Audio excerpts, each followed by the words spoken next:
That's what the streets sounded like Monday night in the Bedford-Stuyvesant neighborhood of Brooklyn. This is New Thinking from the Center for Court Innovation. I'm Matt Watkins, recording from my home after curfew in New York City.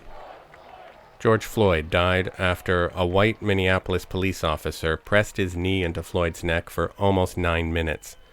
His death came in the midst of a pandemic made worse by the same racism that took Floyd's life.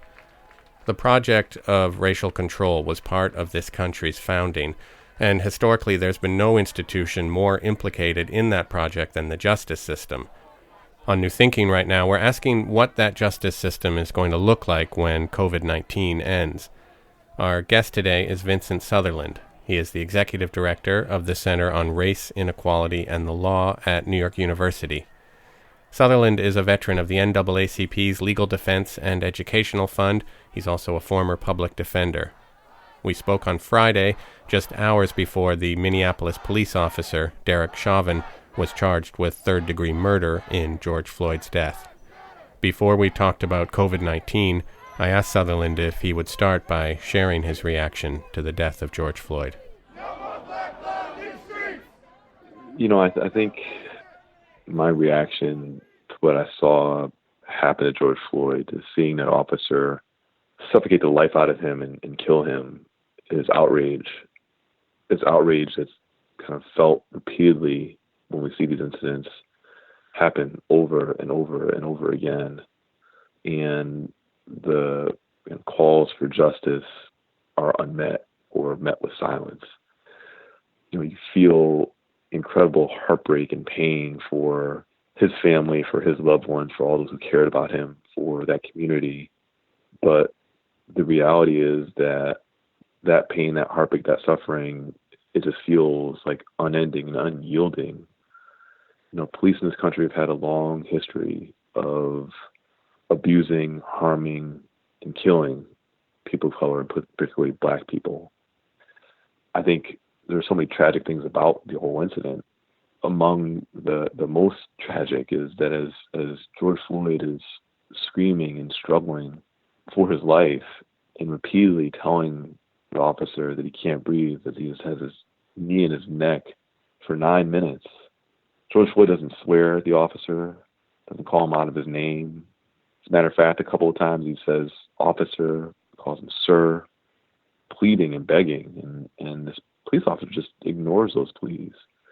And you see bystanders and people start to gather around, and they see the same thing happening, and they all recognize what's happening. They all recognize life is being choked out of this man.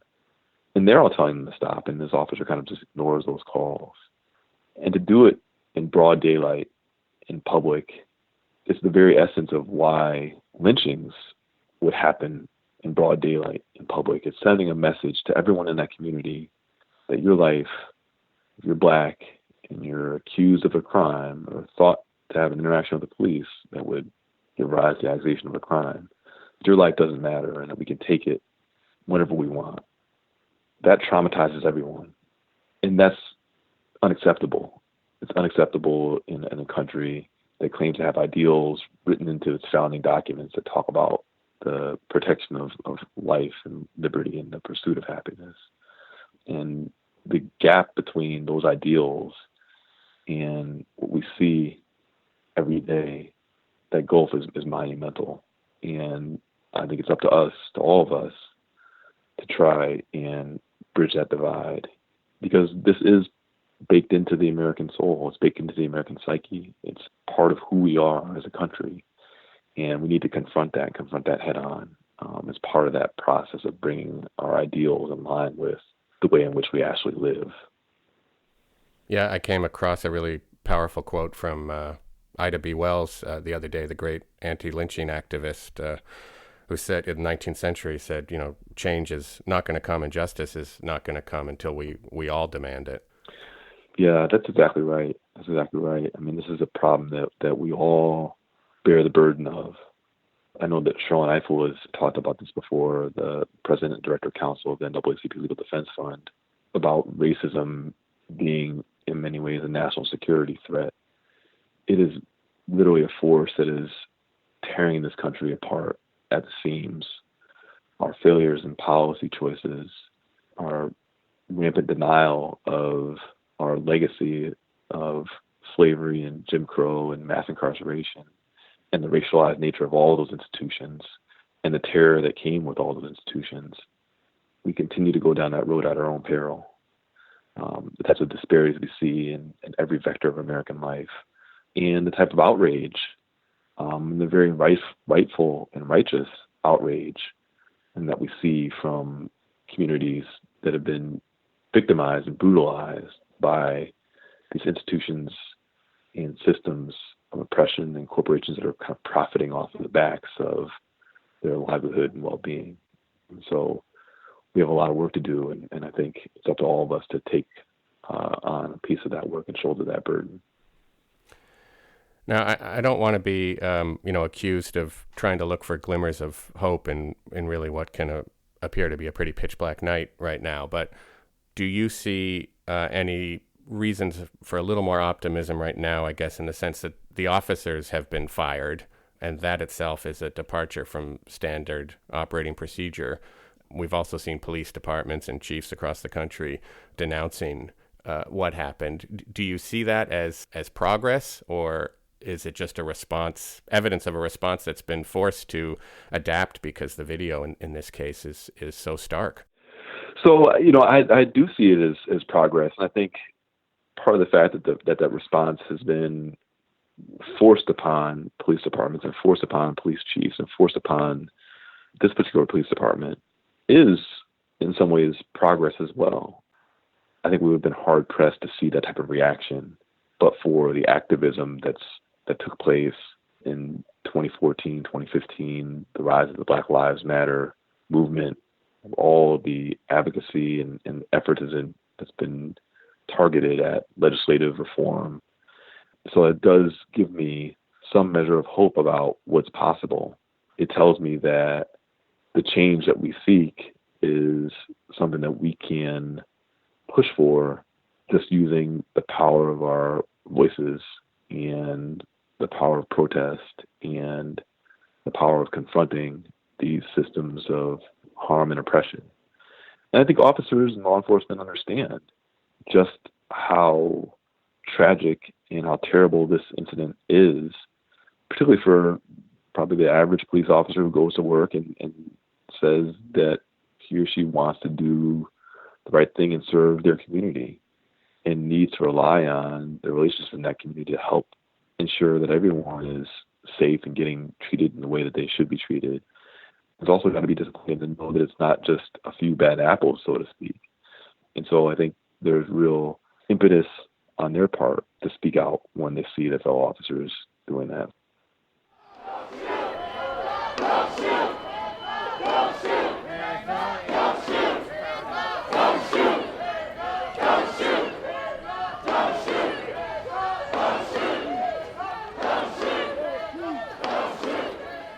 So in response to what happened to George Floyd and others, you're hearing more calls now for defunding the police.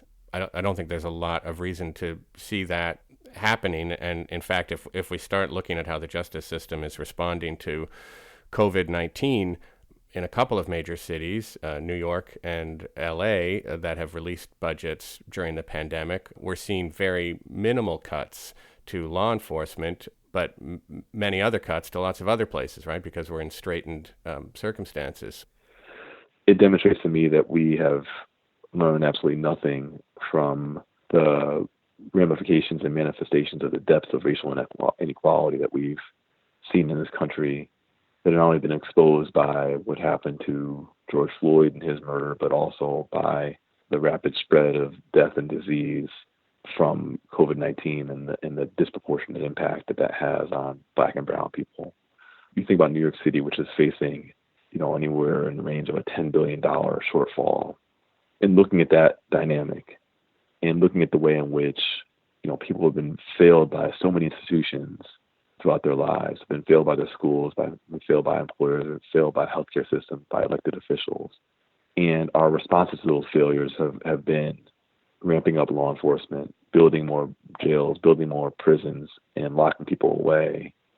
And we know that those responses have done absolutely nothing to improve the safety, health, welfare, and viability of these communities. And then we can just go back and do more of the same.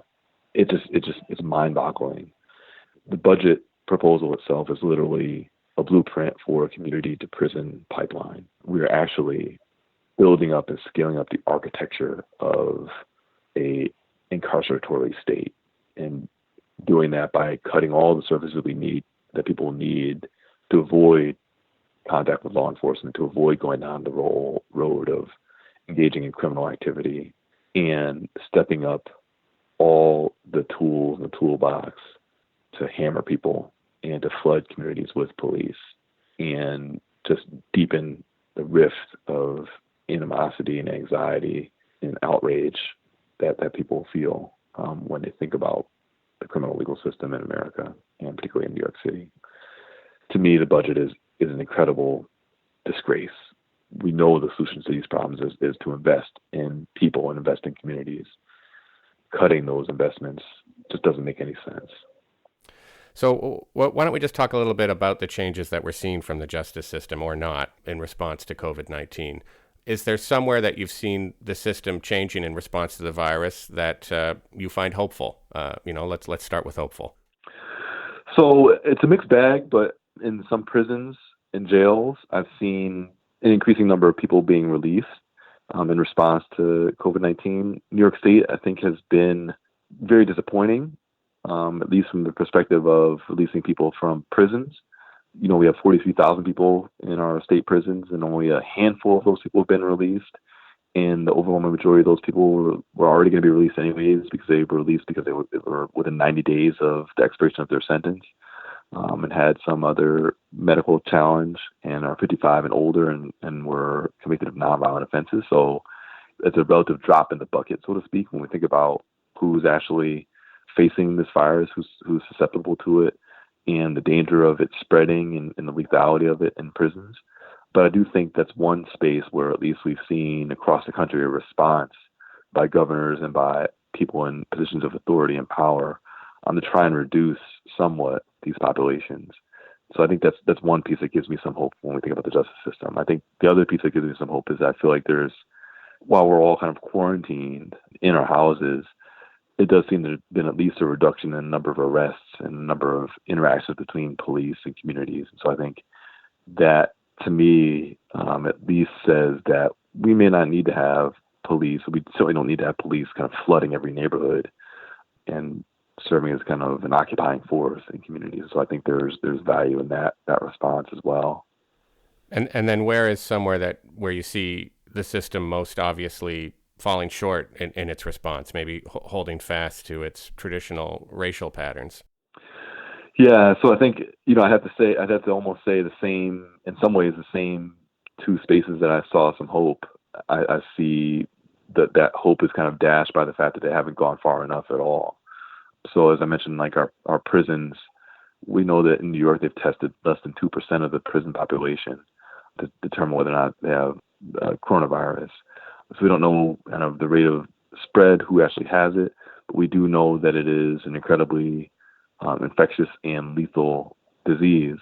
And in the face of that, the governor has not used his clemency power at all to release anyone from prison. Policing and law enforcement still continues to enforce social distancing rules in racially discriminatory ways. You think about 80% of the arrests for social distancing were of Black and Latinx New Yorkers. So I think some of those patterns remain the same and remain steadfast. And so I think where there is that layer of hope, maybe in other parts of the country, in New York, that layer of hope is somewhat dashed by what we're seeing on a day-to-day basis from governor and from law enforcement. Who's street? Who's street? Who's street? Who's street? Who's street? Who's street? Who's street? Who's street? Who's street? And then you're somebody who thinks a lot about the intersection between technology and the justice system, and a lot of the ways in which this machine of technology can be used against Black and brown people in the system. under COVID-19 right now, we know there's governments around the world who are using technology to track people and to track outbreaks of COVID-19 in ways that really raise some very real privacy concerns. My big fear is that as we race to find a cure for COVID-19 and we try and take measures to kind of curtail its spread, that we're going to just welcome the type of surveillance state that has always been used to abuse and harm and surveil Black and brown communities. My real fear is that the more we turn to technology, and we kind of already have this bias about the way in which technology operates, we presume or assume that it's neutral, we presume or assume that it doesn't see or care about race, that it's just a computer trying to figure things out. But the sad reality is that these are just additional tools in the toolbox to be wielded against communities of color who have already been victimized and harmed by law enforcement. And you can imagine all types of ways that these types of tools of surveillance can be used in harmful ways. Think about police using kind of COVID tracing technology to try and figure out where communities are congregating, where people are. We already see technology like this being used to try and identify where people who are undocumented might be residing or working or living, and to deploy ICE and other types of law enforcement into those communities and into those areas. And so I fear this is going to be more of the same if we're not careful and thoughtful about how we actually deploy technology. When I was researching your center the other day, I came across this great quote from the legal scholar and civil rights lawyer Derek Bell about how racial patterns adapt in ways that maintain white dominance. I'm wondering if you could talk a little bit about why that quote is so important to the work you guys do, and maybe how you might see it applying in a kind of post-COVID world. Racism is a shapeshifter. We see it kind of operate in these different forms in different ways and mutate, much like a disease. That particular quote speaks to the need for creative thinking, the need to understand the way in which this institution of white supremacy kind of operates. And part of what Derek Bell was really focused on and thinking about and talking about was this vision of the world where racism is a permanent force, that it's something that we cannot escape or eliminate or eradicate. And if you think about the dynamic of racism in that way, in some sense it can be demoralizing, but in some sense it can imbue you with a sense of hope about what are the types of tools we can come up with that will confront the challenges we face in the future. It makes kind of the need to fight that much more powerful and that much more necessary. And so I think, there is like this notion that racism is a shapeshifter, that it's constantly adapting and changing, but it's our responsibility to understand what it looks like and attack it where it lies. And the law helps perpetuate that. Our political systems help perpetuate that. And the structures and institutions that govern us help perpetuate that. But that's all part of the work that we have to do in order to try and challenge the inequity we see in our world. Well, Vincent, I want to thank you so much for taking the time to join me today, and also for the work of your center. So thanks so much for being here today. Of course. Thanks so much, Matt. Really, really good speaking with you. I really enjoyed it. And take good care and be safe and be well. That was Vincent Southerland. He is the executive director of the Center on Race, Inequality, and the Law at New York University. For more information about today's episode, click the link in your show notes or go to courtinnovation.org/newthinking. Today's episode was edited and produced by me. Sami Hamia is our Director of Design. Emma Dayton is our VP of Outreach. Our theme music is by Michael Aaron at quivernyc.com, and our show's founder is Rob Wolf. This has been New Thinking from the Center for Court Innovation. I'm Matt Watkins. Thanks for listening, and stay safe.